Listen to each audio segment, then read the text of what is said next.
पड़त रहे देह से पसीना टप टप चुवत रहे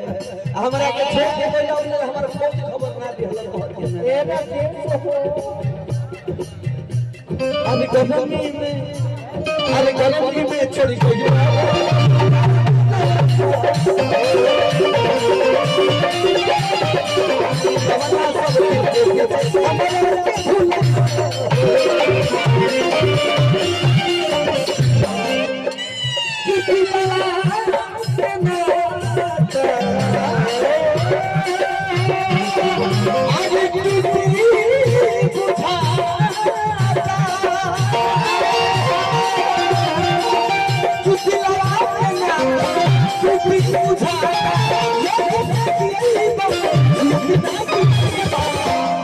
अभी बीत जाइए